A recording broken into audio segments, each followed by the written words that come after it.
Hi students, நம்ம இப்போ exercise 2.4ல problem number 4 பார்க்க போறோங்க. chapter 2 numbers and sequencesல question என்னன்னா find the indicated terms of the sequences whose nth terms are given by. So nth term அவங்க கொடுத்துட்டாங்க. ஸ்பெசிஃபிக்கா சில terms கேட்டிருக்காங்க. indicated terms, that is இங்க வந்து பார்த்தீங்கன்னா A6, A13 கண்டுபிடிக்கணும் first problemல. next problemல வந்து பார்த்தீங்கன்னா A4 என்ன, A11 என்ன அப்படின்னு ஸ்பெசிஃபிக் டேர்ம்ஸோட வேல்யூஸ் மட்டும் கேட்டிருக்காங்க. அவங்க nth டேர்ம் வந்து ஜென்ரல் டேர்ம் வந்து கொடுத்துட்டாங்க. சரிங்களா? இப்போ ப்ராப்ளம் சால்வ் பண்ணிடலாமா? ஸோ ஃபர்ஸ்ட் ப்ராப்ளம் வந்து பார்த்தீங்கன்னா ஏஎன் வந்து 5n by n plus 2ன்னு கொடுத்துருக்காங்க.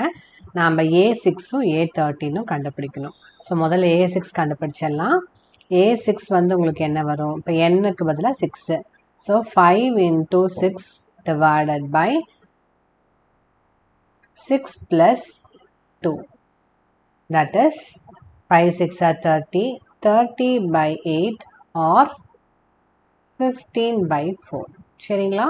ஸோ A6 வந்து உங்களுக்கு 15 by 4. ஓகேங்களா? எவ்வளோ சிம்பிளாக இருக்குது பாருங்க. நெக்ஸ்ட் A13, இதில் ஈஸியாக ஸ்கோர் பண்ணிடலாம். இப்போ உங்களுக்கு A13ங்கும் போது என்னோட value 13, that is 5 into 13 divided by 13 plus 2. So 5 into 13 will be 65 divided by 15, that is 13 by 3. So A13 வந்து உங்களுக்கு என்னதுங்க? 13 by 3. அவ்வளோதான். ஓகேங்களா? ஸோ இப்போ ஃபர்ஸ்ட் ப்ராப்ளமில் A6 A13 கண்டுபிடிச்சிட்டோம்.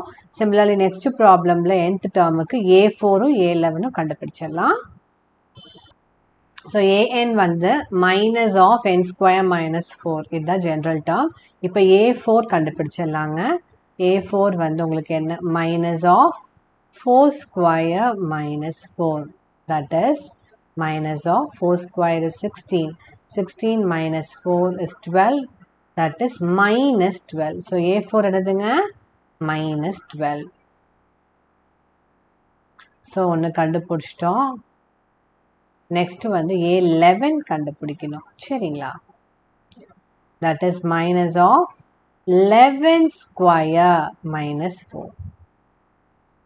that is minus of 11 square is 121 minus 4, that is nothing but minus 117.